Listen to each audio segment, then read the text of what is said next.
Oh,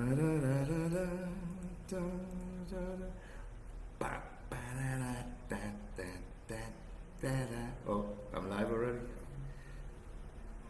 Caught me singing. Let me put my phone on Do Not Disturb. And we'll get to tapping. All right, let me get my poll going here. Hello, everybody. This is Gabriel again with Stress Relief for Teachers, for Everybody. And today, I want to share a tapping algorithm for kids. Now, believe it or not, I'm an ex-little boy. I am. I used to be a kid. And that was like a long time ago. And, growing up in a Latino community, environment, family, we were really dysfunctional people. But that's neither here nor there. The point is that even kids can get wrapped up in everybody else's mess, emotional messes, daily stresses, whether it's the babysitter or, your friend around the block or some kid at school or even the teacher in school. There's just so many variables. But the point is that kids don't need that. And when it happens, and you see that your kid is all tensed up or whatever, there is usually an emotional disturbance. So because they're kids, they don't understand how to let go. So, as an educator, it's good to at least try to guide them with something that allows them to have that release. Don't let that child carry an emotional disturbance longer than necessary. Because it's just not good. So the question is, does EFT, emotional freedom techniques, work for kids? Absolutely. EFT is a major part of saving a kid's life. Saved my life as an adult and as a kid, but saved my life.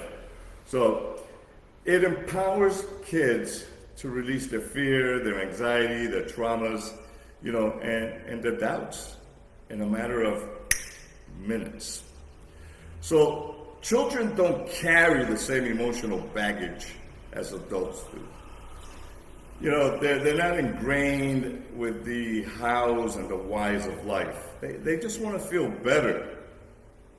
So EFT often produces results a lot more quickly, for this very reason, because they're kids. Adults, we carry that for years. So don't let the kid carry it for months. Older children, like say between 12 and 18, all right, they'll resist. They do. They resist working on issues or trying new approaches, and usually, and especially with EFT, they will benefit from it, even if they don't believe in it. So this is a super helpful tool to have in their backpack to teach kids how to manage their emotions, process events, and then of course foster, confidence and resilience in them. So here's how you can integrate EFT into your family's daily routine and teach tapping to your kids in a fun, non-evasive way. And I like to consider them as magical buttons. Because, you got to use creative talk, child talk, Princess Bride type of conversation with the kids. You don't want to talk to them like adults in this manner. So step number one, the magical buttons tapping.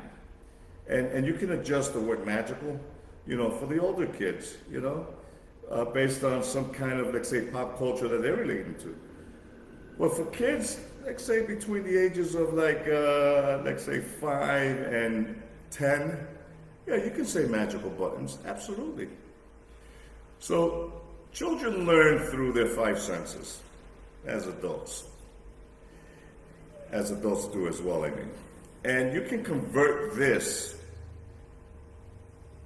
as a starting point of entertainment to get them talking, and this, will get the parent to ask, playful questions so that the child can tune in without feeling ashamed, without you feeling that you're shaming the child either, So 6 questions that I think are very relevant.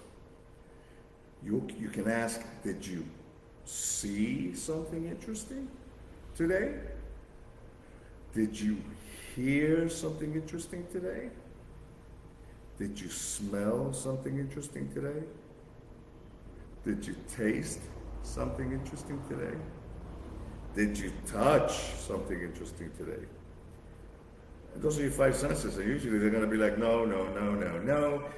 And finally, if you can't get them into the first 5 senses, I go with the last one. Did you think something interesting today? And usually, a child is gonna tell you something. They may not go deep into it, and that's okay. You don't want them to go deep. Just want to get a gist as to where the discomfort is coming from, so that now you can tune in on something that is relevant for your tapping session. And then after you get that gist, you want to be able to rate it and ask the child, how does it feel? Does it feel, from a negative 10 to a 0, how does it feel? Does it feel like a 10, a 9? Is it a 7? And you can work with that, and they'll give you an answer. Normally they will. And if they can't, ask them, where do they feel it on their body? Is it a knot in your stomach or in your belly? Do you feel like a pain in your arms or in your feet?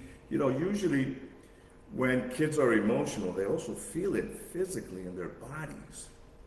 They might tell you they feel it in their ear or maybe in their head. But these are starting points with an intensity rating that you can gauge now. And you want to write that down, because this is going to be your benchmark to help them now get through this fun process. Because it is fun. This does not have to be that, serious with the kids. Don't be serious with the kids. Grab the teddy bear, okay, and you can tap the teddy bear as you are tapping with the child, okay? So there's a lot of fun ways to get it going so that the child can loosen up and start releasing that emotional disturbance. So you always want to, start tapping with the karate chop. So once a feeling is identified, continue to create a positive phrase to start the first 3 rounds. And it usually starts like this, even though, and then you want to name that feeling, followed with a positive affirmation, and ending with an acceptance statement. I'm a good kid and I'm okay now. So you want to start tapping your karate chop point right here. And then from here, you want to speak the 3 phrases 3 times as you continuously tap. Okay? So for example, even though today I tasted onions and I did not like it, I'm a good kid and I'm okay. Even though it made me nauseous, I feel better and I'm okay. Even though I felt sick, I feel stronger and I'm okay now. And then you go ahead and you pause and you take a second, and you smile at your child and get that teddy bear. And, like I said, you can tap along with your teddy bear, whatever you got to do to guide the child along.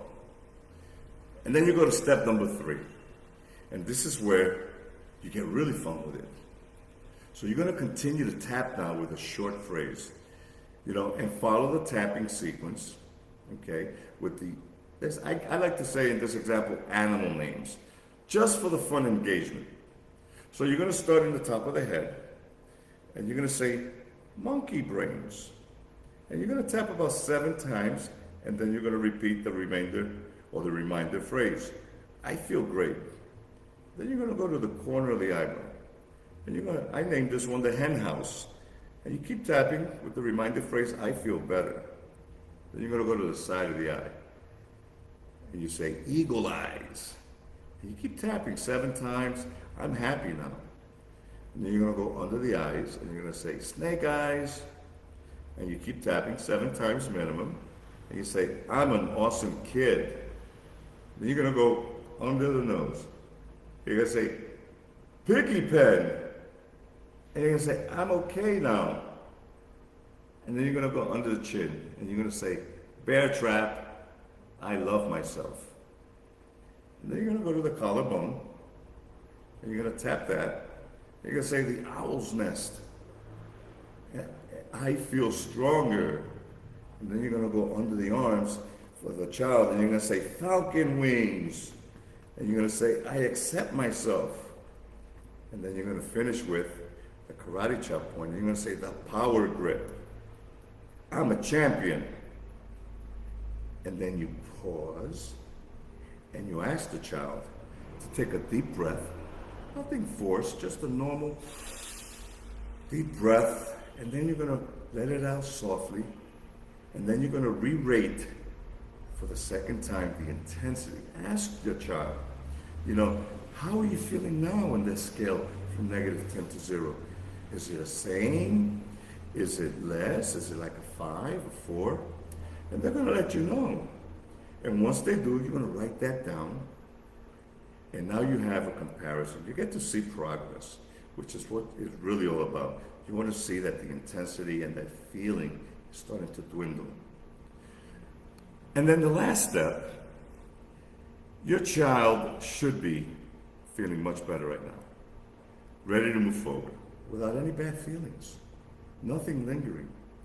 But if they're still feeling a little, weird about it, you can go through the tapping round again, the monkey brains, the bear claw, whatever fun animal name you have, or any pop culture, references for the older kids, these work just as well. So this is a great way to start or end the day before bed. And this is most beneficial for younger children who are not able to voice their feelings. And usually kids are not able to voice them, so that's why you want to make it fun for them. Ask your child, what was the greatest part of your day? What was the hardest part of your day? They're going to tell you, and then you work with that. As the child remembers and shares, you can gently tap through the points, starting on the top of the head. And then you work yourself all the way down to the karate chop. And it's always going to be in the same sequence. Only light pressure and 7 taps on each point are needed. You don't need to get aggressive, and you don't need to be too light. You want to be able to, a little vigorous, but not too hard. And this helps your child to process the events at a subconscious level and deal with the associated emotions, effectively, and just without having to zero in on the specific issue. You're just going to get the gist of it and start giving them a reason to get it off their chest. But more importantly, get it off their mind.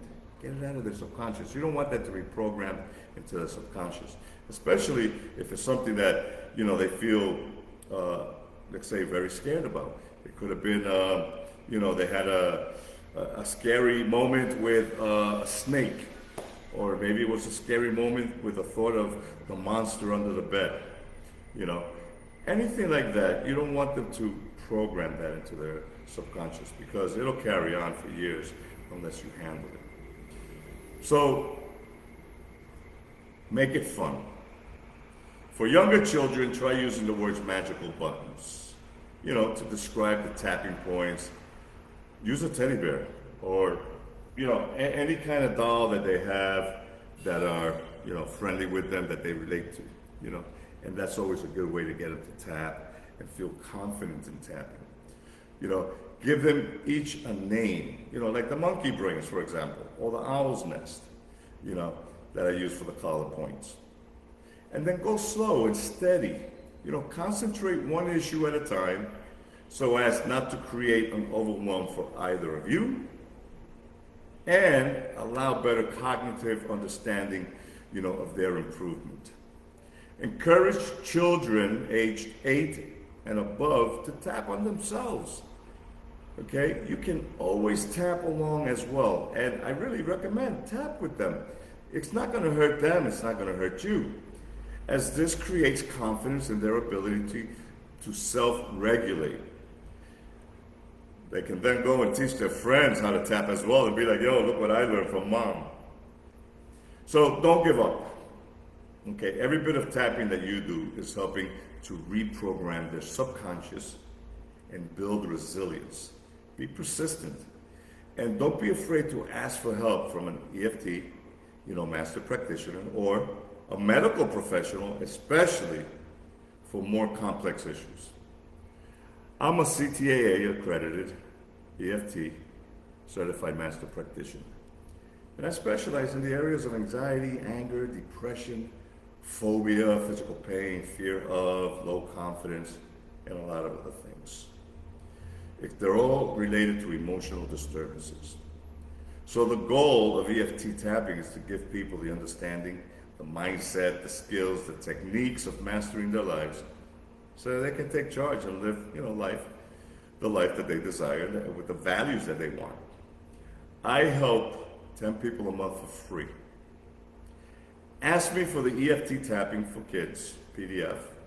It's available in my private group, or you can inbox me and I'll send it to you immediately. And, EFT Tapping for Kids. It's one of the best things you can do. Thank you so much for listening. I look forward to your comments and questions. And you guys have a great day. I'm really grateful. Thank you and bye-bye.